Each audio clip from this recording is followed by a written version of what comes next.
자, 우리 사사시대를 한번 보도록 할 거예요. 사사시대는 말 그대로 이래 보면은 잔혹한 시대라 그러기도 하고 하나님이 섬기지 않았던 왕이 없었던 여호와 섬기지 않은 시대라고 이야기합니다. 자, 오늘 말씀을 통하여서 왜 그런지 한번 보도록 하겠습니다. 이 말씀을 준비할 때 굉장히 어려웠던 게 있어요. 사사기는 솔직히 대부분 시간 순서대로 가 있지만 사사기 끝장 보면은 17장, 사사기 17장부터 21장까지는 시대적 순서가 아닙니다. 그거는 원래 처음 사사기 초기에 있었던 일인데 후기에 가장 잔혹한 일을 적어놓은 거거든요. 솔직히 17장이라든가 27장은 하사가 타락하게 된 이유에 대해서 설명해 주는 거예요. 초기죠. 근데 우리가 지금 하고 있는 거는 그 책 권별로 신학적으로 보는 게 아니라 시간적 순서대로 보잖아요. 제가 이거 시간의 순서대로 나열하느라고 많이 고생했습니다. 시간적 순서대로 나열되어 있지 않은 책을 시간적 순서대로 강의를 하려고 나열을 했으니까 여러분 성경 내용이나 조금 순서가 바뀌더라도 원래 시간적 순서는 이렇구나라고 봐주시면 되겠습니다. 보도록 하겠습니다. 먼저 사사기 1장, 2장에는 사사기 때 시대적 배경이 나오거든요. 배경을 제가 한번 이야기해 놓고 내가 시대 구분 들어가겠습니다. 가나안 땅이 어떤 곳일지 먼저 다시 한번 알아봐야 됩니다. 우리 지난번 2강 때 지형 날씨 기후 했을 적에 가나안 땅이 어떤 땅인지 한번 알아보았어요. 그때 복습을 다시 한번 해보도록 할까요? 자, 보시면은 여기 보면은 이게 이스라엘 땅에 가나안 땅이 있고 이제 애굽이 있으며 메소포타미아에서 여기를 비옥한 초승달 지역이라고 했어요. 강 따라서 문명이 이루어졌고 여기는 이제 사람들이 모여 문명이 바로 거룩한 그러한 땅이라고 알고 있습니다. 비옥한 초승달 지역입니다. 여기 보면은 여기에 문명이 거의 이룩을 했어요. 근데 문제는 뭐냐면 가나안 땅이라는 곳은 여러분 아시다시피 여기는 통로인데 통로라서 이렇게 북쪽, 남쪽, 서쪽에 있는 왕들이 올 적에 여러분들 이 땅을 항상 통과해 줘야지만 돼요.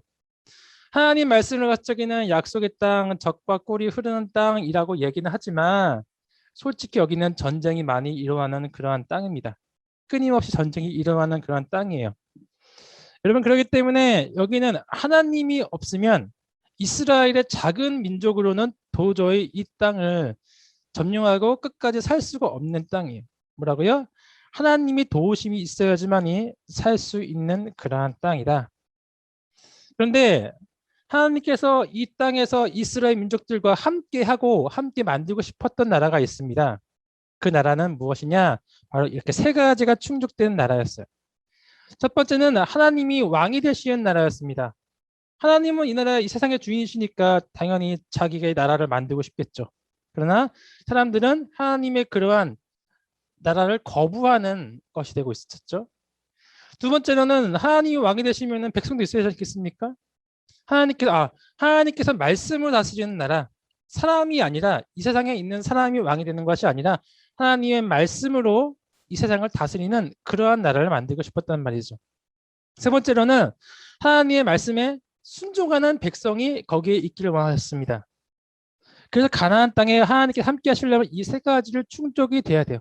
하나님 왕이 되시고 사람이 아니라 하나님의 말씀을 충족이 되고 그리고 하나님의 그 말씀에 순종하는 거룩한 백성이 있어야 한다는 것이죠. 자, 그런데 보시면 이 땅은 우리가 성경을 봤을 적에 약속의 땅, 젖과 꿀이 흐르는 땅이라고 많이 성경에 나와 있습니다. 이 젖과 꿀이 흐르는 땅이라는 것은 다른 말로는 세상적 유용이 넘치는 땅이라고 볼 수 있어요. 아무래도 돈이 없는 곳에는 여러분들 부정부패가 없지만 돈이 넘치는 곳에는 부정부패와 가든 모든 악이 다 있지 않습니까? 바로 가나안 땅이 그러한 것이었어요. 자, 이 해석하라는 것을 먼저 볼까요? 해석하라는 것의 의미는 여러분 종교적인 것을 약화되고 세상적인 것이 강화가 된다는 것이죠. 세상의 것을 많이 받아들일수록 하나님에 대한 신앙은 떨어지고 세상에 대한 생각만 되고 있다. 지금 우리가 하고 있는 우리 한국 시대가 세속화가 급격히 되고 있지 않습니까? 그런데 이 해석화의 바로 근본이 되는 것이 바로 땅입니다. 땅. 우리는 땅이 무엇인지 그것을 한번 이해해 보아야 돼요. 자, 땅이 무엇이냐?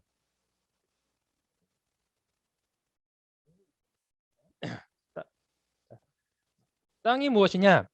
그럼 땅이라는 것은 노력하는 만큼, 집중하는 만큼 우리에게 아주 그 대가를 주는 희한한, 참으로 좋은, 참 그런 것입니다.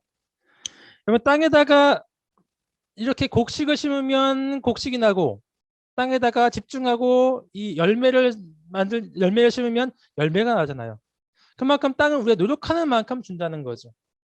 가나안 땅 그 이스라엘 민족들이 40년 광야 생활을 하고 나서 땅을 정복했습니다. 그러면 그들이 이제 처음으로 땅을 받게 되고 그 땅에 노력하는 만큼 농산물이 날 수 있고 잘 살 수 있는 기회가 됐는데, 그때 어떻게 하겠습니까? 엄청 열심히 일을 하겠죠. 자기도 옛날처럼 힘들게 안 살고 잘 살고 싶으니까. 그런데 땅이 주는 만큼만 받으면 되는데 사람의 욕심은 거기서 끝나지 않아요. 더 많은 농산물 수확, 더 잘 살고 싶으면 어떻게 되지?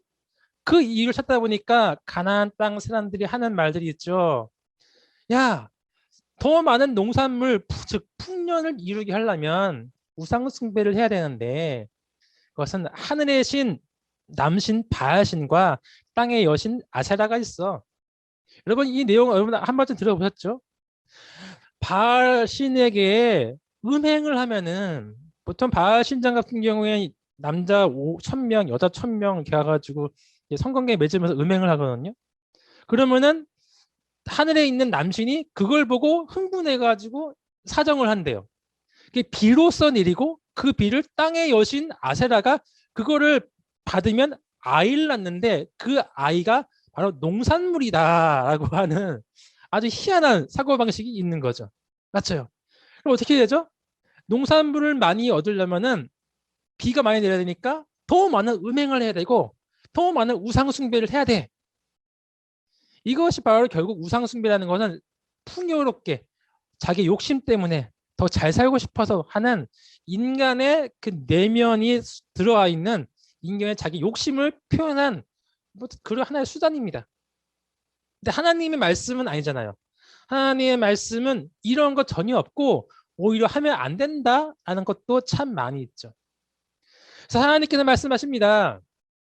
네 하나님 여호와께서 내가 들어가서 쫓아낼 그 민족들을 내 앞에서 멸절하시고 내가 그 땅을 차지하여 거기에 거주하게 하실 때에 너는 스스로 삼가 내 앞에서 멸망한 그들의 자취를 밟아 올무에 걸리지 말라.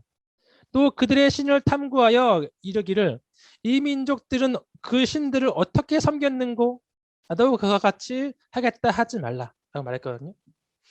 여러분 하나님께서 말씀하셨어요. 너가 그 땅에 가서 그 땅에 자취를 밟지 마, 올무에 걸리지 마, 우상 숭배하지 마. 근데 왜 우상 숭배가 될까요? 신들을 탐구했대요. 왜? 어떻게 하면 더 잘 살지? 어떻게 하면 농산물을 더 잘하고 우리가 더 잘 살 수 있을까? 그것이 바로 그 아세라와 바알처럼 우상 숭배에 대해서 탐구하지 말라는 거예요. 하나님이 주시는 것만큼만 받고 욕심 부리지 마. 그래서 그들의 신을 어떻게 섬겼는고 나도 그와 같이 한번 잘 살아보겠다라고 생각하지 말라는 거예요. 욕심 부리면 망한다는 거죠. 그래서 우상 숭배는 결국 자신의 욕심을 충족시키기 위해 만든 것이라는 것입니다. 여러분 그거 아셔야 돼요. 이거 핵심입니다. 하사기에. 결국 여기서 바알신과 아세라를 섬겼다는 말이 계속 나오거든요. 그건 뭐냐? 우리는 특별하게 바알과 아세라 우상신 가나안 땅의 신을 섬겼다 그러면 뭐 이상한 진짜 사이코패스 같은 그러한 뭐 이단 뭐 악마 숭배라고 생각하는데, 그게 아니라 나의 욕심 때문에 하나님을 버렸다가 아세라와 바알신을 섬겼다는 뜻입니다. 그러면 사사기 딱 이해가 쉬워요. 이상한 게 아니라. 그러면 사사기는 지금 우리의 살고 있는 이 현장, 이 시대에도 동일한 말씀이죠. 지금 우리에게 주어지는 말씀이죠. 우리가 지금 하사기 같은 하나님의 말씀을 버리고 해석화돼가는 그러한 시대에 살고 있지 않습니까? 그런 관점에서 보도록 하겠습니다. 그래서 모세가 말하는 거예요. 보라, 내가 오늘 생명과 복, 사망과 화가 있다. 왜냐, 그 땅은 하나님이 함께 하시지 않으시면 죽을 거야. 하나님 함께하지만 사는데 하나님 함께하는 것은 하나님의 명령 법도 규례 법도 즉 하나님의 말씀을 지키는 거. 그럼 하나님이 그 땅에서 다른 민족들로부터 너를 지켜주실 거야 말씀하셨는데 만약에 너가 잘 살겠다고 우상을 섬기고 너의 삶을 따라 하나님을 버리면 너는 가나안 땅을 진멸했던 그 민족처럼 너희가 진멸당할 거야. 너희가 그 땅에 오래 살 수 있는 비결은 하나님을 사랑하는 거, 하나님을 섬기는 거다. 그리고 하도 안 될 것 같으니까 왜냐하면 사람의 심리는 잘 살고 싶은 마음이 있는 거 아니까 그거 안 받으려고 다짐받고 율법을 기록하고 노래로 만들고 그냥 사람의 본성이 더 편해지고 싶고 잘 살고 싶어지는 게 당연하잖아요. 그거 아니까 그러지 말라고 했던 거예요. 똑같이 모세가 했던 걸 여호수아가 똑같이 합니다. 너희는 언약을 범하지 말고 다른 신 섬겨서 더 잘 살려고 해석화를 하지 마. 그러면 너희가 망할 거야. 가나안 땅처럼. 그래서 여호수아와 모세가 했던 말 핵심은 똑같아. 여호와만 섬기라. 그것이 너희가 사는 길이야. 그래서 모세처럼 하도 안 믿을 것 같으니까 인간의 본성을 아니까 언약을 맺고 율례와 법들을 또 만들어 또 기록했고요. 큰 돌을 세워서 나는 죽지만 이 돌이 들었다. 증거다. 너희 우상 숭배하지 마. 라고 이야기했던 것이죠. 자, 맞습니다. 가나안 땅에 오랫동안 잘 사는 방법은 땅에 집중해서 더 농사를 잘 짓고 세속화하고 우상 숭배하는 것이 아니라 오직 하나님의 도우심만 생각하는 거, 하나님을 사랑하는 거, 말씀에 순종하는 거 이것이 키포인트예요. 이제 여러분 모세와 여호수아는 죽겠죠. 그럼 땅을 분배받은 남은 자손들이 그 땅 속에서 해야 할 일은 두 가지입니다. 크게 레위인과 다른 백성들이 두 가지인데 레위인은 여러분 지난주에 말씀드렸다시피 기업을 받지 못했어요. 땅이 큰 땅이 있는 것이 아니라 빨간 점으로 찍힌 48개의 성읍, 즉 정원 딸린 집에서 흩어져서 각 지파들에게 말씀을 증거하고 다음 세대에게 말씀을 증거하고 예배를 드리면서 이들이 하나님께 온전히 집중할 수 있도록 예배에 신앙에 집중하는 것이었어요. 그럼 이들은 레위인은 삶을 못 진행하지 않습니까? 그러니까 백성들은 해야 될 건 뭐냐면 남은 가나안 땅 민족들을 진멸하고 그리고 그 땅에 열심히 살아서 거기에 대한 10분의 1을 레위인에게 주는 거예요. 왜냐? 너희가 신앙생활을 하고 우리 말씀을 증거해 우리가 하나님 내 말씀대로 하나님 도우심대로 살 수가 있다. 이게 생명이에요. 즉 레위인과 백성들은 목숨 걸고 다음 세대들에게 신앙 전수를 계속해서 이어나가야 합니다. 그거를 위한 48성읍이고 신앙 전수를 위한 11조였던 거예요. 함께 가는 거죠. 그런데 문제가 있습니다. 백성이 여호와가 사는 날 동안 그러니까 여호수아 뒤에 생존한 장로들 즉 광야 세대와 가나안 땅을 정복했던 곧 여호수아께서 이스라엘을 위하여 행하신 모든 큰 일을 본 자들 같이 전쟁에 참여했던 그 자들은 정복기 때 그 사람들은 여호와를 섬겼는데 즉 여러분이죠. 여러분들은 온라인 예배 드려도 멀리 있어도 여러분 목숨 사수하고 신앙생활 지킵니다. 그런데 다음 아들 딸들 20대 30대 20대 청소년들은 그 세대 사람들도 다 조상들에게 들어갔고 다 죽었죠. 그 후에 다른 세대들은 여호와를 알지 못하며 여호와께서 이스라엘 위해 행하신 일도 알지 못하였더라. 왜 알지 못했을까요? 바로 신앙 전수를 못한 거죠. 여러분은 아들딸들 말 꼼짝 못하지 않습니까? 엄마 바쁘단 말이야. 나 수능도 봐야 되고 직장도 생활해야 되고 암만 여러분들이 말을 해도 계속 자식들이 세속화 잘 사는 거에 편안되면은 솔직히 좀 반쯤 물러나잖아요. 맞죠? 그 상황을 지금 말하는 거예요. 우리 같은 상황에 놓여 있다는 거죠. 그래서 결국은 실패합니다. 자 보십시오. 가나안 땅에 남은 민족들이 보니까 결국에는 그들은 정복을 다 실패했다고 이렇게 말을 해요. 맞죠? 다 실패했어요. 가나안 땅을 정복을 실패했고 누구는 어느 족속을 못 닿고 했는데 특히 여기서 봐야 될 것은 뭐냐면 단지파입니다. 단지파. 단지파는 아모리 족속, 즉 전쟁에서 밀린 거예요. 아모리랑 싸워서 이기려고 했는데 완전 밀려버렸어요. 산에 올라가게 됐거든요. 산에 완전 고립이 돼버린 거예요. 기업을 잃고 밀려나가지고 땅을 잃어버렸어요. 근데 능력이 없었을까요? 하나님은 말씀했어요. 능력이 있다. 나아가라. 없으면 옆에 지파들이 도와줘야 되는데 도와주지도 않는 거예요. 왜 그랬을까요? 단순히 싸움을 못해서 전쟁에 져서 그것이 아니라 이들이 전쟁에 실패하고 한 것은 죽이지 못한 것이 아니라 40년 광야 동안 겪으면서 자기가 할 줄 아는 건 전쟁밖에 없거든요. 즉 농사의 기술을 배우려고 했는데 가나안 족속들의 농사의 기술은 바알과 아세라였어요. 그들을 숭배하는 거야. 농사를 지으면서 바알과 아세라를 숭배하다 보니까 여러분 하나님이 없고 하나님은 다른 말 하거든요. 하면 쾌케묵은 진짜 고리타만 얘기하거든요. 하나님을 섬길 필요가 없는 거예요. 즉 세속화가 돼가는 거죠. 그러니까 하나님 차라리 11조 그거 아까우니까 그거 모아가지고 나를 위해 쓰는 게 훨씬 이득이네. 바알과 아세라는 그렇게 얘기하거든요. 너를 위해 써라. 11조를 안 내기 시작했어요. 48성읍 레위인들에게. 48성읍 레위인들은 그 성읍을 유지할 수가 없는 거죠. 그러니까 예배에 집중할 수 없어가지고 점점 48성읍이 사라져가지고 이렇게 사라졌습니다. 특히 요즘 동편은 아예 그냥 다 사라졌어요. 민족도 사라졌어요. 이것이 오늘날 우리 교회의 현실입니다. 이런 해석화 과정에 타협을 보니까 결국 교회는 사라지고 남은 교회로 신앙이 점점 퇴보되고 있는 중이었어요. 신앙 전수 완전히 실패했죠. 그래서 사사기 2장에서는 이렇게 이야기합니다. 굉장히 중요한 말이에요. 사사기 전체를 읽는 핵심입니다. 그 후에 일어난 다른 세대들은 여호와를 알지 못하며 신앙 전수에 실패했고 여호와께서 이스라엘 위에 행하신 일도 알지 못하였더라. 이스라엘 자손이 여호와 앞에서 목전에 악을 행하며 이 패턴이 이어져요. 악을 행하죠. 첫 번째 악을 행했다 그럽니다. 바알을 섬기며 잘 살기 위해서인 거죠. 바알과 아스타롯을 섬겼으니 삶을 위해서 여호와께서 이스라엘에게 진노하사 노력하는 자의 손에 넘겨주사 하나님이 악을 행하니까 다른 이방 민족에게 그래 고난하면 당해봐 넘겨주셨어요. 대적을 넘겨주셨죠. 그들이 괴로움으로 심하여서 부르짖음 하나님 도와주세요 기도와 간구를 그때에서 하게 되었어요. 힘드니까. 여호와께서 사사들을 세우사 노력하는 자 손에서 그들을 구원하셨으나 그러니까 하나님께 그 기도를 들으시고 사사를 세워서 구원하게 하셨죠.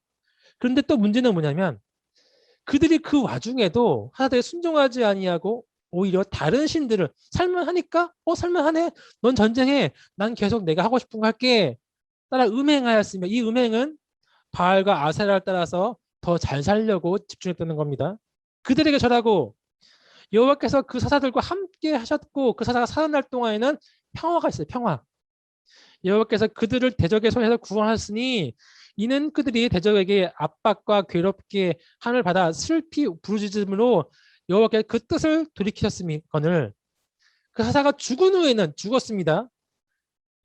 그들의 조상보다 더욱 타락하셔서 이번에는 처음과 바알과 아세라인데 그 다음에 몰렉도 가져오고 더 해보려고 사는 게 급속화가 돼가는 거죠. 더 잘 살려고. 다른 신들 여기는 바알과 아세라인데 다른 신들 더 많은 신들을 섬겨 잘 살기 위해서 했어요. 하나님께서 진노하셔가지고 명령하시기를 언약을 어기고 나의 목소리에 순종하지 않았다. 결론이죠. 나도 이 이방 민족을 쫓아내지 아니하고 나의 도를 행하지 않았으니까 시험으로써 그 민족들을 둬서 고난당하게 하겠다. 우리가 고난당하면 하나님께 기도하지 않습니까? 그걸 말씀하신 거죠. 자, 그런데 여호와를 알지 못하였다라는 것이 동일한 말로서 가나안의 모든 전쟁들을 알지 못한 이스라엘이라고 이렇게 나와 있습니다. 여러분, 이게 무슨 뜻인지 아시겠어요? 여호와를 알지 못하였다. 시대 전술 실패했던데 전쟁을 알지 못하였다는 것은 무엇이냐면은 바로 세상에 저항하지 않고 세상을 그대로 흡수한 거예요. 세상에 나쁜 것이 있으면은 좋은 것은 여러분 세상을 다 배척하면 안 되겠죠. 세상에 좋은 것들은 다 흡수하지만 비판적인 신앙의 기본이 있는 사람들은 신앙의 기준으로 인해서 이것은 아닌 것 같은데 비판할 줄 알게 되고 나쁜 것은 삼키지 않을 줄 알아야 되거든요. 그런데 그런 거 아니에요. 무조건 다 무비판적으로 세상을 수용하기 시작한 거예요. 그러니까 여러분 결국 이스라엘은 퇴하게 되겠고 신앙 전승은 실패를 도하게 됐죠. 보시면은 이 패턴이 그대로 이어집니다. 하사 12사사가 있는데 악을 행하고 백성이 악을 행하고 하나님이 대적을 넘겨주시고 그러니까 그때서야 하나님 도와주세요 부르짖음하니까 하나님께서 구원하시고 그러나 민족들은 더욱 타락하고 이것이 12번 반복해요. 하사기입니다. 근데 문제는 무엇이냐? 반복을 하는 가운데 하사들이 12명이 세워지거든요. 하사들의 영적 상태도 가장 좋으면서부터 쭉 떨어지기 시작합니다. 계속 떨어져요. 삼손 아예 그냥 완전 하나님이 없어요. 그래서 이 흐름이 뭐였냐면은 저는 온니엘을 봤을 적에는 온니엘은 전심입니다. 이 사람들은 전쟁을 알던 시대였거든요.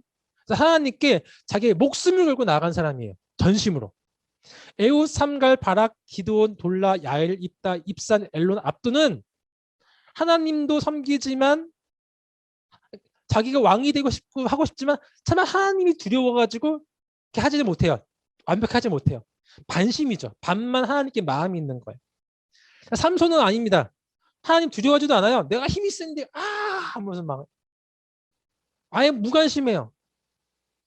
이로 인해 이스라엘의 영적 상태가 하나님을 전심을 섬기는 거에서 사상과 하나님을 반반씩 섬기다가 나중에 하나님 아예 버려버리는 요 시대로 넘어갔다. 하사기 시대다라고 이렇게 나올 수 있습니다.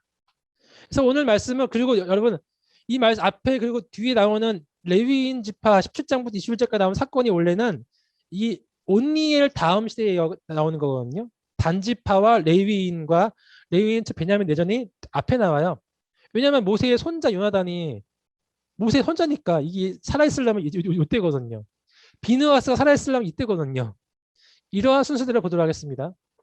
자, 하사 시대는 그래서 전심, 온니엘, 하사, 전심을 간 거는 전쟁을 알았던 광야를 건널 때 전수받고 정복했던 이 온니엘밖에 없어요. 그 다음부터는 신앙과 하나님의 말씀과 세상을 동시에 살아가는 지금 우리 세대처럼 반심의 세대고요. 그 다음에 하나님이 없는 무심, 삼손과 나중에 레위인이 그랬어요.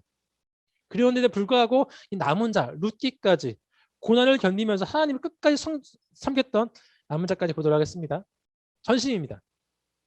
자, 온니엘은 전쟁을 경험한 시대였어요. 백성들이 악을 행했죠. 그것은 뭐냐? 바알과 아세라를 섬겼던 것입니다.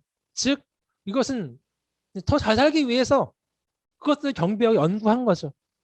하나님이 싫어하시죠? 대적에 넘겨주십니다. 그 사람이 메소보다미아 왕 구산 리사다임입니다. 이 온니엘이라는 사람은 이제 여기겠죠. 유다 지파 여기겠죠. 자, 메소보다미아 구산 리사다임인데 구산 리사다임은 뭐냐면 두 배나 악한 왕이라는 뜻이에요. 이래서 리사다임이 두 배거든요. 두 배나 악한 구산 사람, 두 배 악한 리사다임. 8년 동안 섬겼어요. 고난을 줬죠. 그러니까 유다 사람들과 모든 이스라엘 사람들이 하나님께 도와주세요 라고 기도를 합니다.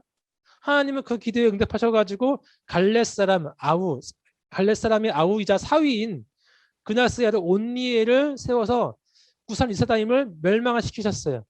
40년 동안 평안했죠. 하사기를 보면 짧게 나와 있습니다. 크게 말씀드릴 게 없어요. 그리고 불순종에 대한 기미도 전혀 보이지 않아요. 전심이었다.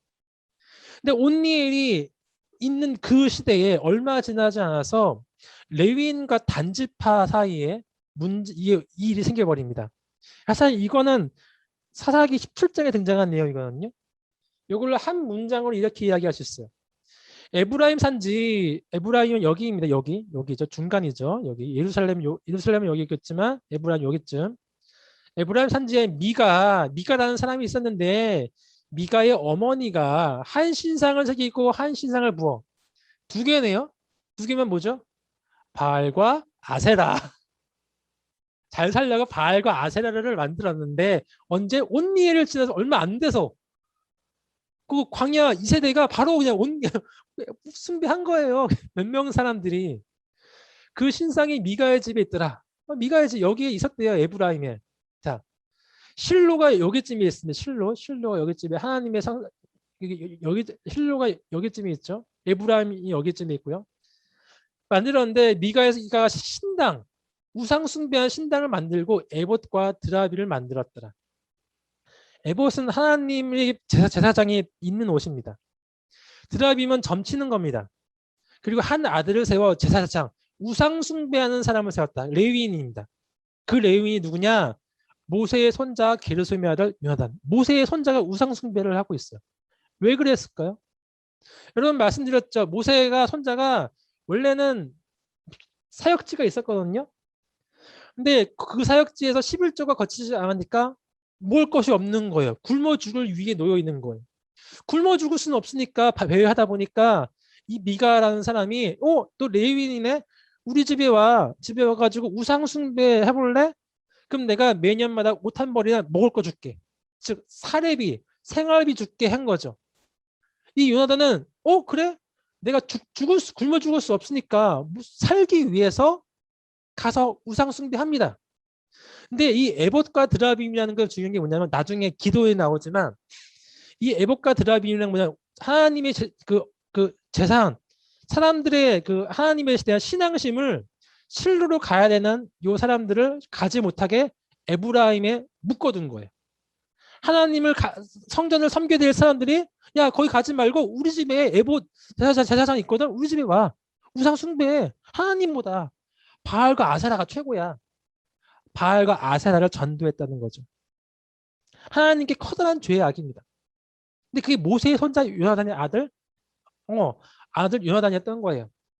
근데 요거와 동시대에 단지파가 아몰 자손에게 정복을 실패했습니다. 산 꼭대기에 몰렸어요. 굶어 죽을 위에 눌렸어요. 나중에 이 사람들이 정복을 하지 않고 다른 땅이 없나? 라고 하면서 다른 땅으로 이주를 하게 되었습니다. 그런 도중에 단에서 이 에브라임 쪽으로 이동을 하게 되었거든요. 그러면서 보니까 그 땅에 에봇과 바알과 아사라가 있고 에봇과 드라빔과 제사장이 있는 거예요. 그러면서 이 단지파 사람들이 약탈을 해가는 거죠. 이거 바알과 아세라와 에봇과 드라빔이 있으면은 우리가 이주한 땅에서 우리들의 결속력을 가질 수 있겠네. 하나님을 가지는 것이 우상 숭배로 결속력을 가질 수 있겠네. 정신 나간 거죠. 정복 세대인데. 그러니까 가져가려고 하니까 이 요나단이 하는 말이 뭐냐면 이 사람이죠. 야, 그거 가져가면 어떡해. 내가 내 일자리를 잃어버리잖아. 그러니까 너 레위인이네. 너 이리 와봐. 너가 그러지 말고 한 사람의 집에 제사장 되지 말고 한 지파의 한 족속의 제사장이 되는 게 어떻겠느냐. 더 많은 사례비 줄게. 대형교회 올래? 이런 말을 한 거죠. 괜찮아. 우상 숭배를 해. 내가 돈 더 많이 줄게. 어떡합니까? 안 갈까요? 아니죠. 그 사람이 그 제사장이 마음이 기뻐. 왜냐? 더 많은 사례비를 준다니까. 에봇과 드라빔과 새긴 우상을 가지고 그 백성 가운데 들어가 단지파 사람이 되거든요. 신앙 팔아먹은 거죠. 그리고 그 사람들이 결국에는 여기 라이스라는 곳에 가서 정복하기 쉬운 땅에 가서 그 땅을 취합니다. 결국 요한계시록 7장에 보면은 14만 4천 명 하나님 백성의 명단이 등장하거든요. 단지파 없어요. 왜냐? 이들이 기업을 버리고 다른 땅을 갔다는 것은 무엇이냐면은 우상을 들고 갔다는 뜻은 뭐냐면 그들은 이미 하나님 백성이 되기 거부한 거예요. 하나님 백성 되기 싫어요. 하나님 백성 되니까 땅도 못 받고 민족 쳐들어오고 그보다 바알과 아세라 섬길 거예요. 하면서 하나님을 버리고 다른 민족이 되었다. 이게 먼 얘기가 아니고 우리 시대의 얘기가 될 수도 있습니다. 그 다음에 또 충격적인 온리 시대 때 충격적인 일이 등장합니다. 레위인과 베냐민이 10회인데 항상 레위인이 등장을 하죠. 즉 종교이 타락이 시작되었다. 이 두 사건은 이제 앞으로 사사들이 얼마만큼 타락이 되는 그 이유를 말하는 거예요. 종교인들이 타락을 하는데 보면은 에브라임 사람인데 산지에 거류하는데 유다 사람이지만 레위인이 첩이 있대요. 하나님을 섬기는 사람이 첩이 있었다? 웃깁니다. 첩이 있다는 것은 돈이 꽤 있다는 뜻이에요. 요나단의 아들 모세의 손자도 사례비가 없어가지고 도망가는데 아마 주류 레위였던 것 같습니다. 주류 레인 발언권이 있는 높은 직위에 있는 레위인 됐던 것 같아요. 그러니까 돈이 있어서 첩을 또 부르죠. 그 첩을 데리고 이제 베들레헴 땅에서 자기가 있는 에브라임을 가는 도중에 그 땅 베냐민 땅을 건너게 됐거든요. 베냐민 땅. 근데 그 땅에서 베냐민에 있는 불량배들을 만났어요. 불량배들이 문을 두드리는 거죠. 그러면서 내 집에 들어온 그 레위인 데려와. 그와 동성연애 맺겠다. 근데 그 레위인이 자기 살겠다고 자기와 함께 있던 자기 첩을 그냥 던져버리고 문 잠가버렸어요. 그 땅이 그 여인이 밤새도록 그에게 강간당해가지고 결국은 죽게 됐죠. 누구 잘못입니까? 베냐민 잘못이기도 하지만 이 레위인에게 죄가 있거든요. 죄의식이 전혀 없어요. 자기가 당한 치욕에 대해서 너무 화가 나가지고 보시면 칼을 가지고 자기 죽은 첩을 마디마디마다 12덩이를 내가지고 12지파에게 다 뿌려버린 거예요. 야, 내가 억울한 일 당했어. 뻔뻔하죠. 첩이 있다는 것도 뻔뻔한데 그 첩을 죽여서 토막낼 생각을 한다는 것도 이거 상상이 안 되는 거예요. 종교인들 이러면 이해 되십니까? 섬길 수 있겠습니까? 근데 문제는 뭐냐면 회막에 실로에 모였던 모든 40몇 명의 장정들과 장로들이 이 레위인이 했던 그 행동에 대해서는 말을 안 해요. 아마 좀 권력이 있었나 보죠. 주류 권력이니까 돈도 있고 할지 모르겠어요. 하여튼간 그 레위인이 했던 첩이라든가 12덩이 찬 또 첩을 지키지 않는 것에 대해서는 전혀 비판하지 않고 베냐민이 그랬단 말이야? 전쟁이 일어납니다. 민족끼리 싸우는 거죠. 현장이 결국 베냐민은 진멸당합니다. 성읍에 들어가서 어린애며 다 죽여버려요. 남자 600명만 살아남습니다. 누가 죽였죠? 이스라엘 민족들이 지네들이 죽인 거예요. 그런데 하나님이 계신 미스바에 있었군요. 성전에. 미스바에 가가지고 하나님 그 회막 앞에 가서 이제는 자기들이 이제 베냐민 사람들에게 이미 얘네들은 이제 한껏 떨어졌으니까 자기의 딸을 베냐민 사람에게 주지 아니하리라 맹세해 버렸어. 즉 베냐민을 진멸했는데 그 민족이 진멸 위기에 놓인 것을 책임지지 않겠다는 거죠. 그리고 나서 베델에 이르러 하나님 앞에서 큰 소리를 울면서 아이고 하나님 이스라엘 하나님 어찌하여 이스라엘 이런 일이 생겨서 하나님이 그때 막아주셨어야죠. 베냐민 불량비를 막아주셨어야죠. 똑같은 거죠. 오늘 이 사람 중에 한 지파가 없어지게 해야 한다니까. 누가 죽였죠? 지네들이 죽였어요. 잘 되면 내 탓, 못하면 하나님 탓. 그러면서 보니까 어떡하지 하다 보니까 이스라엘 그 회막이 다 모여라고 했는데 모이지 않은 지파가 한 명 있었거든요. 마을이 한 명 있었거든요. 미스바에 올라오지 않은 야베스 길라 사람들이 안 올라오니까 잘됐다. 가가지고 그 사람을 다 죽여버려요. 그리고 1,400명을 얻어가지고 베냐민 사람에게 줘버립니다. 이것도 웃긴 게 뭐냐면 여호와의 명절 실로에 회막이 있었는데 여호와의 명절날 매년마다 있는 여호와의 명절날 그 길라 야베스 처녀들이 가서 춤을 추자고 해요. 하나님을 섬기라고 춤을 추자고 하면서 그 실로 여자들이 베냐민 사람 그 길라 야베스 사람들이 춤을 출 때 베냐민 자손들은 포도원에 숨어 있어갖고 해가지고 야 걔들 오면은 먼저 가서 한 명씩 보쌈해 가서 너희도 아내 삼아 베냐민 사라지지 않게 자손을 낳아. 하나님 믿는 백성들이 가나안 땅 사람들도 하지 않는 짓을 했다. 그때 이스라엘의 왕이 없었으므로 사람이 각자 소견에 옳은 대로 행하였더라. 하나님을 섬기지 않았으므로 점점 자기 마음대로 했다. 백성들과 레위인들은 이제 빠르게 하나님을 잊어가고 있습니다. 왜일까요? 신앙 전수 안 하니까. 그것이 가속화가 되는 것이 바로 다음 이야기입니다. 반심이죠. 에웃, 삼갈, 드보라, 기드온, 돌라, 야일, 입다, 입산, 엘론, 압돈 보겠습니다. 에웃 시대 때입니다. 두 번째 사람입니다. 에웃 시대 때 악을 행했어요. 어떤 악인지 안 나왔지만 그냥 악이라 하면은 바알과 아세라 섬겼다라고 아시면 되겠습니다. 다 그게 뻔합니다. 대적에게 넘겨주셨습니다. 하나님 넘겨주셨죠. 모압 에글론 사람들에게 18년 동안 넘겨주셨어요. 힘들죠. 하나님 도와주세요. 기도합니다. 부르짖으니까 하나님께서 에웃을 보내주셨는데 베냐민 사람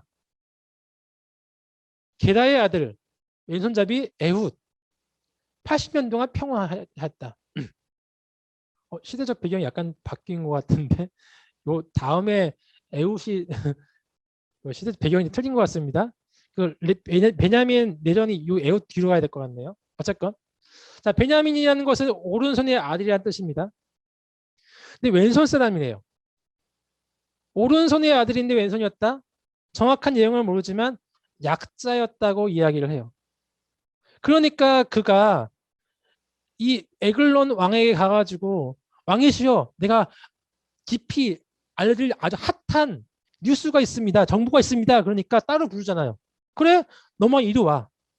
여러분 솔직히 건장한 청년이 왕이 1대1 하겠습니까? 정말로 보잘것없고 이 사람은 날 죽이지 못하게 하는 비루한 약자니까 1대1로 봤죠. 화장실에서 1대1로 봤는데 결국 그 사람이 왕을 찔러 죽이고 그 다음에 연합군이 와서 이 모아방 에글론을 다 없애버리죠. 맞습니다. 그 다음 이제 삼갈입니다. 삼갈은 보면은 딱 아주 간단해요. 한 문장입니다. 에오투에는 아낫사람 삼갈이 있어 소모는 막대기. 소모는 막대기는 건 뭐냐면은 바로 이제 약자라는 겁니다. 농사짓는 농부였는데 아니면 뭐 가축업자, 목축업자, 일반 서민이었는데 블레셋 사람 600명을 죽였다. 이때 당시에 철기 문명이 여러분 그리스로부터 넘어옵니다. 해안가로 와가지고 이 철기 문명이 옛날에 이게 청동기였거든요. 청동기 시대 때 철기 칼을 가진 사람이 와서 나중에 블레셋 사람들이랑 이게 섞여요. 되게 강해집니다. 다윗 시대 때 너무 강했어요. 이 사람들이 철기 문명을 가진 사람이 왔는데 삼가는 위쪽이죠, 위쪽. 온니엘 시대 때 보니까 그냥 요 위쪽이죠, 위쪽. 위쪽에 있는데 철기 문명이 가진 사람 600명을 혼자 죽였다? 이건 말이 안 돼요. 즉 하나님께 도우셨다. 하나님은 약한 사람을 도우셔서 들어서 쓰시고 하나님의 능력으로 여러분 철기 문명을 가진 블레셋 사람들을 다 죽였다. 블레셋 사람들은 아나토손이 있습니다. 거인들이 있습니다. 거인들이에요. 거인들과 칼 가진 사람을 죽였다. 하나님의 능력이었다라는 것이죠. 드보라가 등장합니다. 드보라 시대 때 악이 등장을 하는데 그 악은 뭐냐면 그냥 바알과 아세라가 숭배했다 보시면 알겠습니다. 대적을 넘겨주셨어요. 그들이 하도 악을 행하니까 하나님께서 하솔 왕 야빈과 군대장관 시스라 설병원 900대 유명하죠. 이들 20년간 넘겨주셨어요. 하도 힘드니까 이들이 간구하죠. 하나님 도와주세요. 잘못했습니다. 그래서 하나님께서 세우신 사사가 여선지자 드보라였습니다. 드보라 여기 보면은 에브라임 산지에 있죠. 여자라는 뜻은 또 약자라는 뜻이죠. 하나님은 약한 사람을 사사로 세우시는 게 항상 공통점이에요. 항상. 약한 사람이니까 하나님을 의지할 수밖에 없거든요. 아브라함을 선택하셨다고도 아브라함이 약하니까 그가 하나님을 경배하게끔 하나님을 경배하시는 약자를 세우신 게 드보라였어요. 이 드보라가 사사가 군대장관에게 가가지고 납달리 군대장관이 가서 바락에 가서 야 스불론 납달리와 스불론 자손 10,000명 데리고 다볼산 가서 걔네들 쓸어버려 했는데 이 사람이 불순종하죠. 안 돼요. 무서워. 만일 당신이 나와 함께 가면 내가 가려니 와. 당신이 나와 함께 가지 않으면 나 가지 않겠다. 왜 나만 밀어놓습니까? 어떻게 보면은 당연한 말이기도 한데 이거는 불순종, 약간의 불순종이 시작된 그 뉘앙스가 보입니다. 이제부터 삐끗하게 시작하는 거예요. 드보라가 하는 말이 뭐냐? 이거 걸고 넘어집니다. 내가 영광을 얻지 못할 것이다. 너 그래? 이거 하나님께 안 좋아하실 거야. 너 영광 못 얻어. 여기서부터 삐끗하게 시작하죠. 그러면서 여호와께 시스를 여인의 손에 파실 것이다. 이 여인은 뭐냐? 약자의 손. 하나님께서 하셨다고밖에 인정할 수 없는 그 정도로 약한 여인이 설마 900대의 철병을 가진 그 군대장을 죽이겠어? 하는 그 약자의 손으로 하나님께서 일하실 것이다. 실제로 여인에게 시스라가 죽습니다. 야일이라는 전쟁에 패한다 이면 나중에 시스라 도망가거든요. 친분이 있는 야일이라는 집에 가서 잠을 잤는데 이 야일이 정수리에 놓고 그냥 이게 정월로 찍어버린 거죠. 약자의 손으로 하나님께 구원해내신 거예요. 즉 뭐냐? 하나님이 이스라엘을 구원해 내신다. 믿기만 해라. 라는 뜻이죠. 그러면서 그 땅에 40년 동안 평안했다고 합니다. 기도원이 되게 중요해요. 이때부터 완전 핀트가 나갑니다. 볼까요? 악을 행했어요. 바알과 아세라겠죠. 대적을 넘겨줬습니다. 미디안 사람에게 미디안 사람인데 7년 동안 이스라엘에게 압제를 가했죠. 압제를 가한 게 뭐냐면 미디안 사람들이 여기 위에 기드원이 베냐민 사람이니까 여기 있겠죠. 예, 요거 써야 돼. 자, 가끔 미디안 사람들이 여기서 계속 올라옵니다. 올라와가지고 파종할 때면, 즉 곡식이 날 때면 약틀에 가고 계속 그러는 거예요. 먹고 할 수가 없는 거예요. 너무 먹고 하기 힘들고 가난하니 굶기기 심하니까 이들이 부르짖어가지고 하나님 도와주라 기도를 합니다. 하나님이 여호와한테 기도를 세워주셨어요. 기도를 세운 이유는 뭐냐? 약자니까.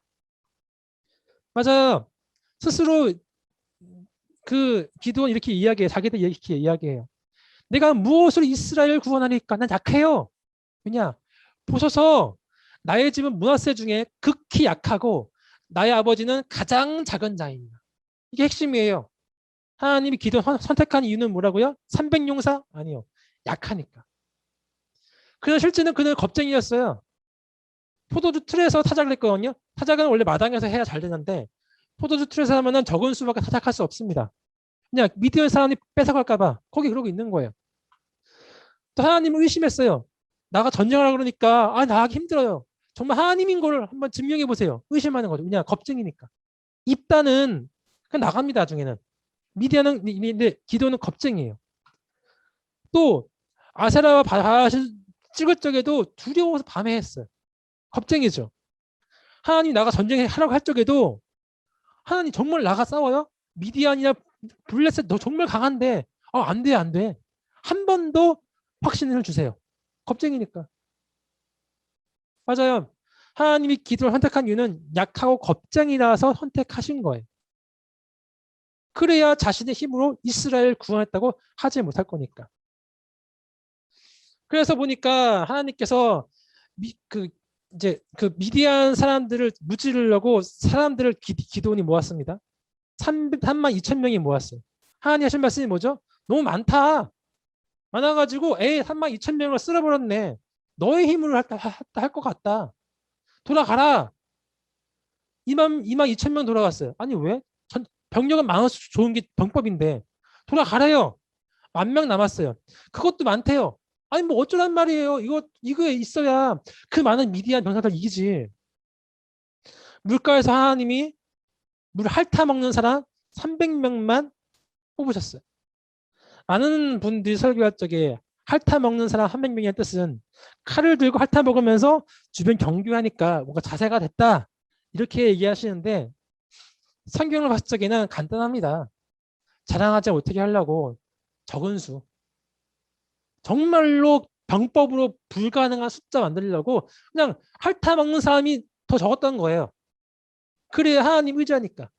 기드온이 자기를 전과를 얘기할 수 없으니까. 그 300명 가지고서 3명을 3대 100명씩 나누래요. 300명 가지고 어떻게 100명씩 나누면 싸움이 되겠습니까? 심지어 칼도 없습니다. 나팔과 빈 항아리에 횃불 넣어가지고 혼란 전법을 만듭니다. 그러면서 모든 진영들 나팔 불면서 진격할 적에 여호와를 위하라. 기도를 위하라.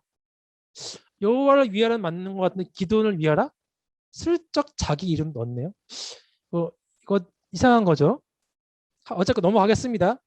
300명의 나팔을 불 때 여호와께서 그 온 진영이 침묵끼리 칼로 치게 하심으로 적군이 도망하더라. 횃불로 인해서 결국 적군이 많은 수가 온 줄 알고 서로 죽이다가 다 죽어버리고 도망가게 되었어요. 완전한 하나님의 능력이죠. 기드온은 조금도 한 게 없죠. 이거 기드온이 압니다. 기드온은 왕이 되고 싶은데 왕이 되면 안 된다는 거 알아요. 하나님 살아가시고 봤거든요. 이게 딜레마인 거예요. 백성들이 말합니다. 우리를 다스려라. 너가 왕이 되라. 기드온이 뭐라고 하죠? 나는 왕 안 될 거다. 내가 너를 다스리지도 아니하였고 나의 아들들도 너를 다스리지 아니할 것이다. 왜냐? 여호와께 너를 다스릴 것이니라. 여호와가 두려움을 본 거예요. 내 힘으로 한 게 아니라 하나님 하셨거든. 확실히 기드온은 알고 있습니다. 그런데 기드온의 속마음은 뭐냐? 금을 모아서 에봇을 만들었어요. 얘기했죠. 에봇을 만드는 이유는 뭐죠? 사람들이 실로에 가서 하나님께 예배드리지 말고 나한테 오라는 얘기예요. 갈 필요 없어. 나한테 에봇이 있거든. 나한테 항상 물어봐. 왕은 안 됐는데 왕이 되고 싶어요. 실제로 보니까 기드온이 그 금으로 에봇을 하나 만들어 자기 성 오브라에 두었더니 온 이스라엘 그것을 음란하게 하나님께 가지 않고 기드온에게 왔다는 거예요. 즉 왕은 아닌데 왕처럼 살았고 스스로 자기를 왕이 생각하는 거예요. 하나님이 아니라 내 왕이 되고 싶다. 차마 하나님이 계시니까 왕은 못 되겠고 그런 딜레마. 자기 집에 거주하는데 아내가 많았대요. 그 낳은 아들이 70명이래요. 왕처럼 살았다는 뜻이죠. 돈도 되고 땅도 되고 집도 많으니까 70명이 나올 수 있는 거예요. 아내는 되고 왕처럼 살아서 호의호식하며 살았다. 왕이 됐다. 심지어 세겜에 또 첩도 있었대요. 첩도. 기드온이 자기 집에도 70명이 있고 세겜에도 애들이 있었는데 아비멜렉이었대요. 아비멜렉 이름 뜻이 뭐냐? 아버지는 왕이시다. 기드온이 차마 자기 입으로 말고 사니까 아들 이름을 통해 내가 왕 되고 싶은 걸 표현했죠. 실제로 아비멜렉이 왕이 됩니다. 70명의 그 아들 다 죽여버리고 지가 왕이 아니고 왕이 돼요. 금방 죽긴 하지만. 기드온은 왕이 되고 싶었지만 하나님이 들여서 왕같이 살기만 했어요. 중요한 게 뭐냐? 이게 왕같이 살았다는 뜻이죠. 이게 돌라, 야엘, 입다, 입산, 엘론에게 이 마음이 갑니다. 40년 동안 평안했다고 하는데 돌라에게는 특별하게 뭐가 없어요. 하나님 안 세우세요. 왜냐? 왕이 되고 싶어 하니까 다들 왕이 되고 싶어 하니까 하나님은 인간 왕을 세울 생각이 없거든요. 사무엘에서 그러잖아요. 나는 왕을 세울 생각이 없는데 저들은 내 하나님이 왕이 못되게 하려는 거다. 이때부터 사사를 안 세우세요. 하나님이. 그런데 이 세운 건 뭐죠? 사람들이 지네들끼리 세운 거예요. 하나님 세우신 게 아니에요. 뽑을 사람은 없는데 그러니까 지네들이 세워가지고 야 다음 왕은 너 된 거죠. 그러면서 야일은 또 뭐냐? 하나님 세우심도 없고 지가 왕이 됐는데 아들 30, 어린 낙에 30. 이거 보니까 기도가 같죠? 낙이 30은 뭐예요? 30 성읍 뭐예요? 그때 당시 낙이 30이면 스포츠카 30대입니다. 애들만 스포츠카 하나씩 주고요. 성읍, 야, 커다란 저택 하나씩 주고. 이 왕이지 뭡니까? 타락한 거죠. 네.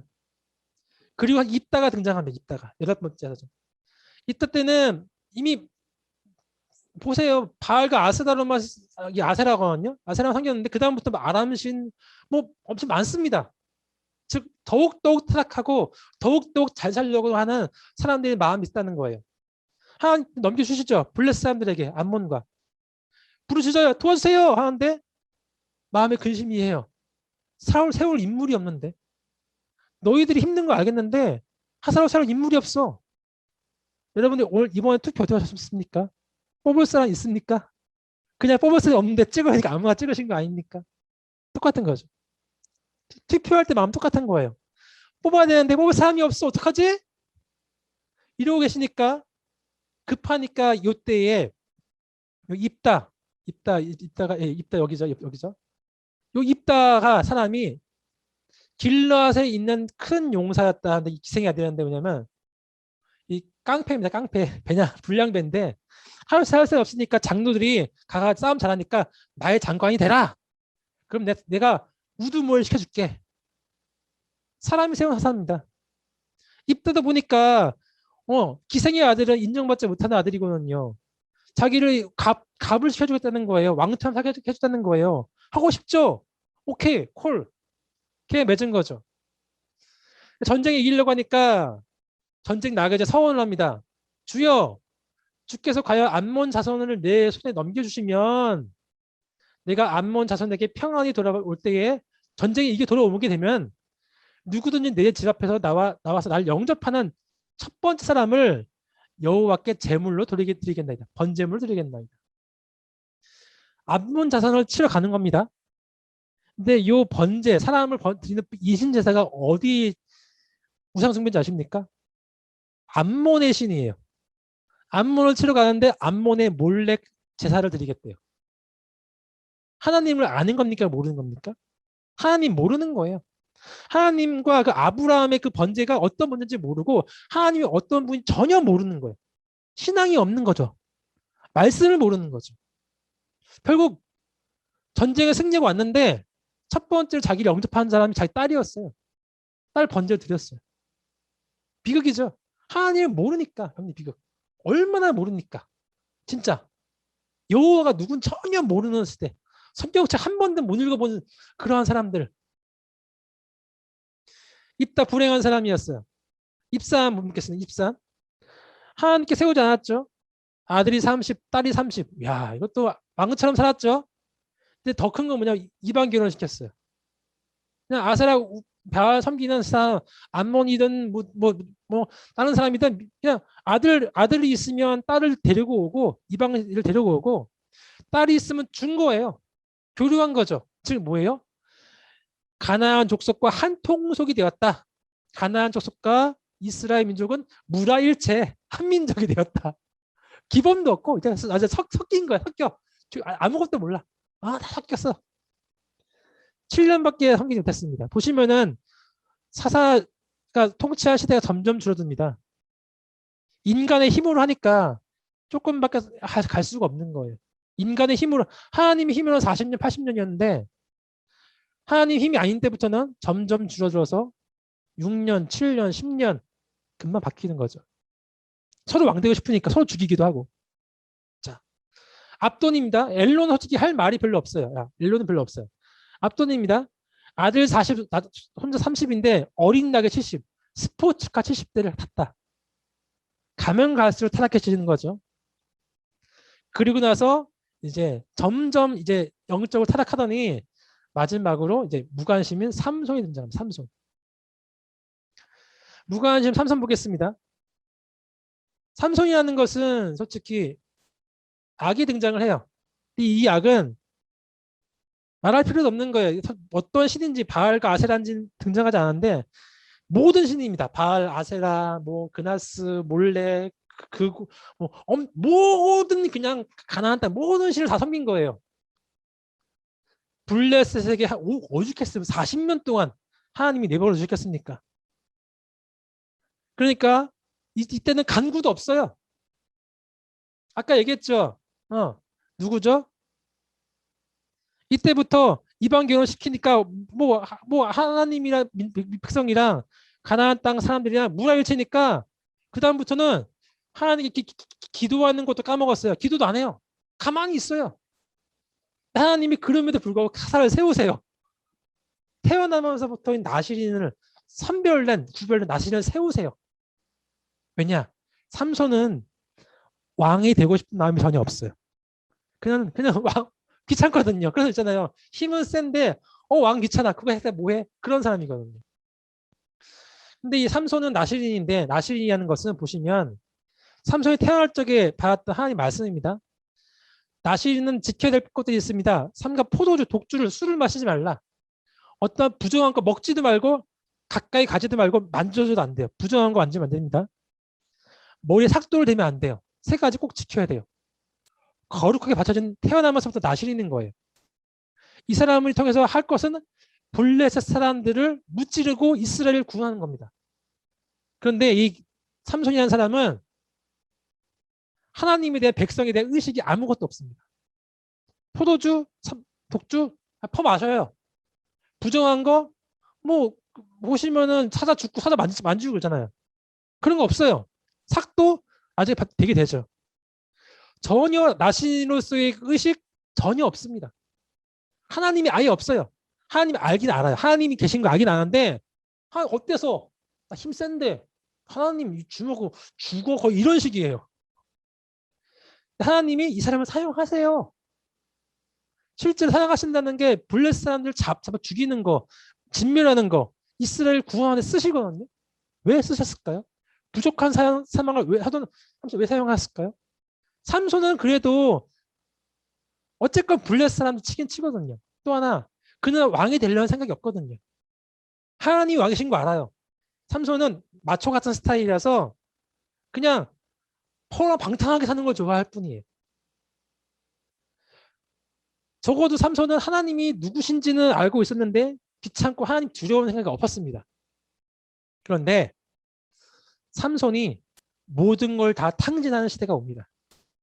하나님이 함께하지 않는 그 결정적인 이유가 소래 골짜기에 있는 드릴라였어요. 뭐라고요? 여인을 사랑했대요. 하나님을 사랑하라고 모세는 얘기했는데 여인을 사랑했대요. 여인이 이야기합니다. 블레 사람들이 얘기했어요. 삼손을 못 잡으니까 내가 은천을 줄 테니까 제발 삼손의 약점을 캐달라.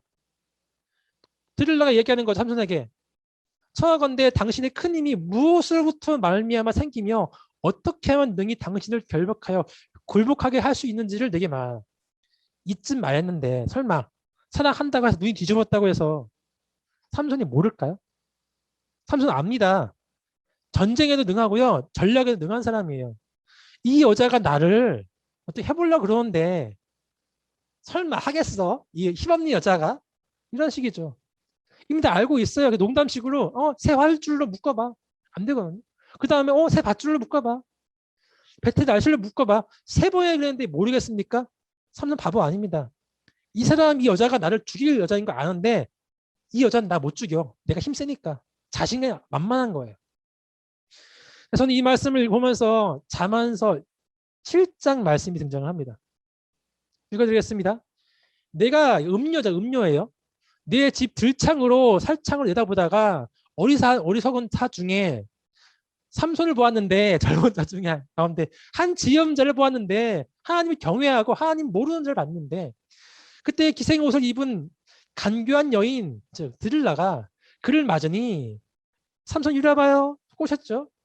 그 여인이 그를 붙잡고 그에게 입 맞추고 부끄러움을 모르는 얼굴로 그에게 말하되 내 침상에서 여호와 애굽과 문이 모량과 침략 계피 이거 우상 숭배입니다. 뿌렸노라.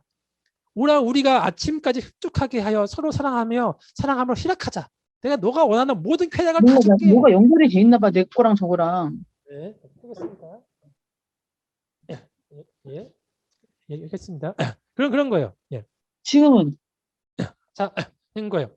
그런데 보시면은 젊은이가 곧 따랐으니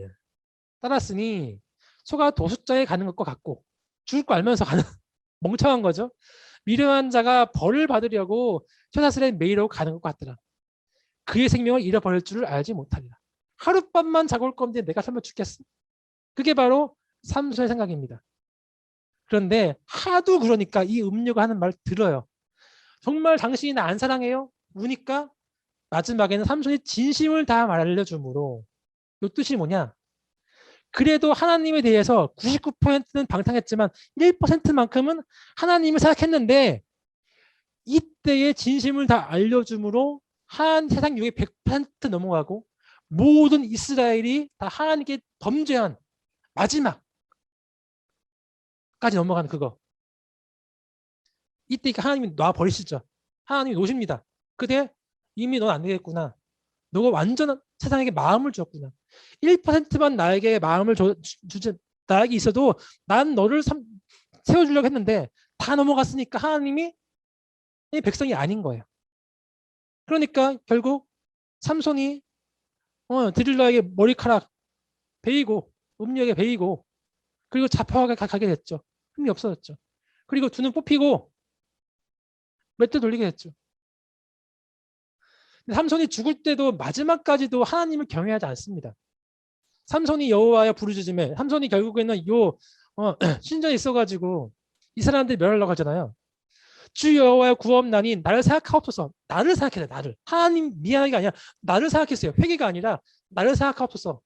하나님의 구원나니 이번 나를 강하게 나의 두들 뺀 블레 사람의 원수를 단번에 갚게 하옵소서. 끝까지 자기가 당한 것, 자기 중심적인 생각, 나. 하나님이 그럼에도 불구하고 힘 주세요. 블레 사람 치는 거니까. 근데 이거는 뭐냐면 죽을 때까지 하나님을 경외하지 않았어요. 완전한 이스라엘 범죄죠. 그래서 결론은 뭐냐? 그때 왕이 없으므로 사람이 각기 자기 소견에 옳은 대로 행하였더라. 즉 하나님을 섬기지 않으므로 자기 마음대로 했는데 하나님도 모르고 이것이 똥인지 된장인지도 모르고 자기가 죽어나가는지도 모르고 산 놈처럼 마치 우리 안에 나쁜 세포가 들어오면 적혈구가 막 백혈구가 이겨내야 되는데 백혈구가 너 우리 편이네 이따가 암덩어리 돼가지고 죽게 됐다. 그 뜻인 것입니다. 이게 솔직히 잘못하면 우리의 미래가 할 수도 있어요. 자, 우리 마지막 말씀 남은 자 보도록 하겠습니다. 남은 자. 남은 자는 뭐냐면 이렇게 사사기 시대 때 자기 이득만 취하고 잘 먹고 잘 살아야 되는 이 시대에 끝까지 그 고난을 견디고 하나님 백성에는 미련한 바보 곰퉁이들이 있다는 거예요. 자, 보시면은 이 나오미가 이스라엘 살다가 암몬으로 갔죠. 근데 암몬에 가서 두 모압 여인 두 며느리를 만났는데 결국 뭐냐면 아이들 낳지 못한 두 며느리가 엘리멜레 나오미 남편 죽고 말론 기론 두 남편의 며느리 남편 다 죽었단 말이죠. 옛날에 남편이 죽으면 누가 먹여 살려줍니까? 이미 희망이 없는 가문이에요. 나오미 양심이 있었어요. 그래도 두 며느리를 정말 사랑하니까 하는 말이 뭐냐? 너희가 각기 너희 어머니의 집으로 돌아가라.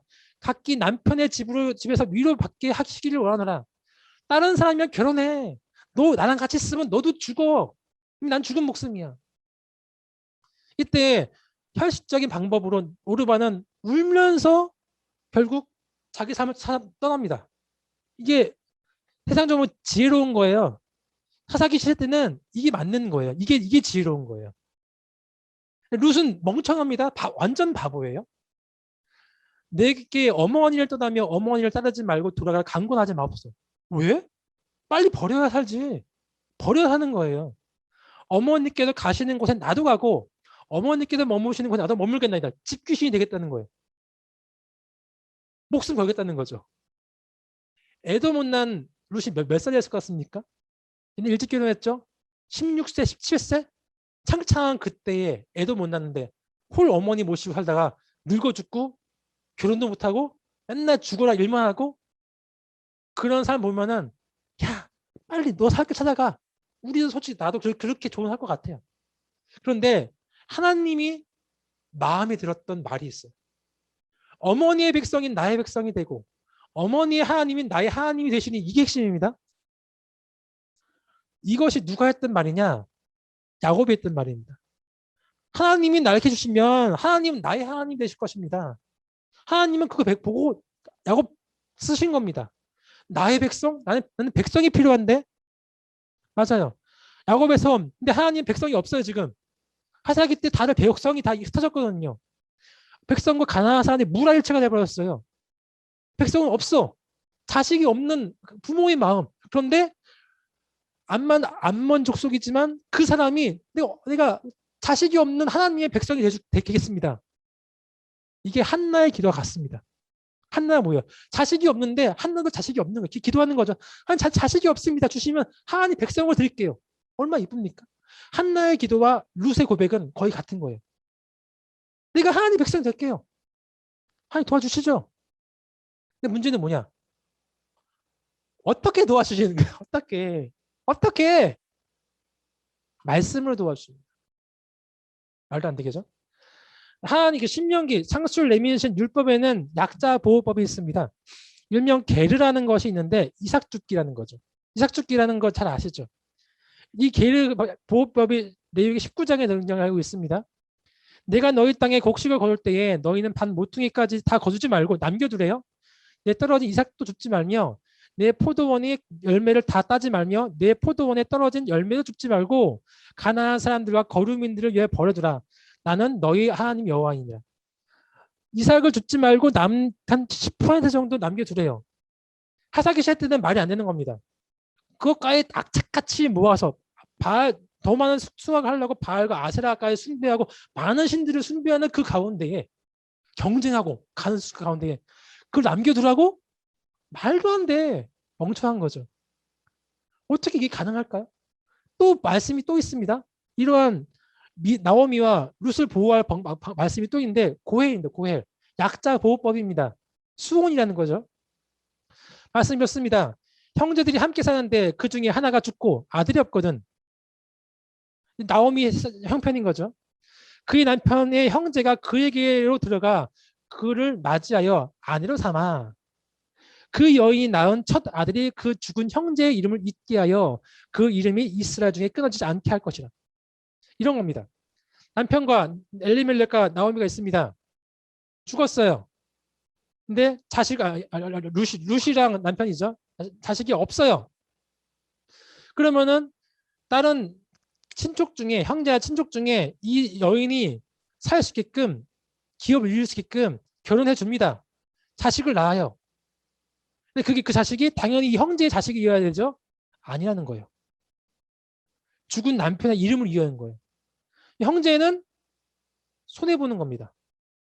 결혼이라는 거는 나의 모든 영혼까지 탈탈 털고 나의 삶을 다 주는 건데 그럼에도 불구하고 낳은 첫 번째 아이는 내게 아니에요. 손해보는 거죠. 누가 이렇게 하겠습니까? 바보예요. 이게 기업 물자예요. 바보. 기업 물자는 바보야, 바보. 사실 때 대체 지금 이 시대에 누가 이렇게 손해보겠냐는 거예요. 대체 누가 이웃을 위해 하나님 사랑도 하고 이웃을 누가 하겠냐는 거 대체 했죠.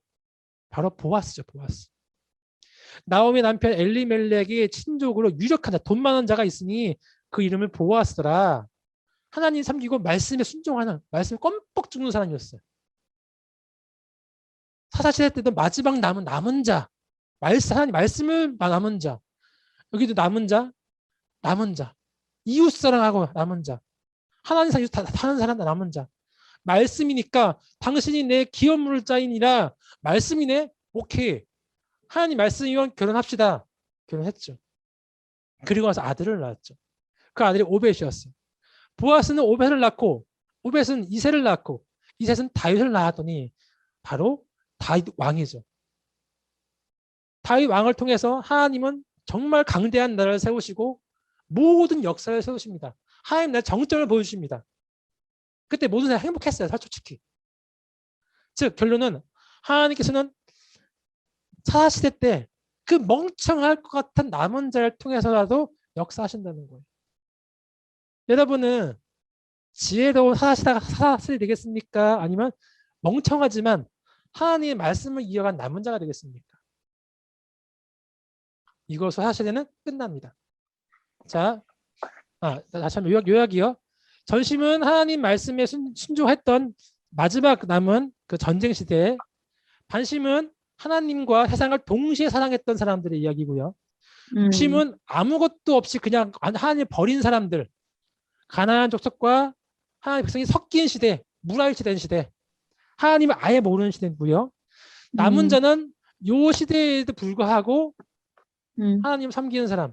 룻은 언제냐면 요쯤입니다. 요쯤. 아마 요 삼가을, 애후 삼가을 요때쯤이었던 것 같아요. 대충. 그때쯤이었던 사람들입니다. 자, 성경시대 구분하고 끝나겠습니다.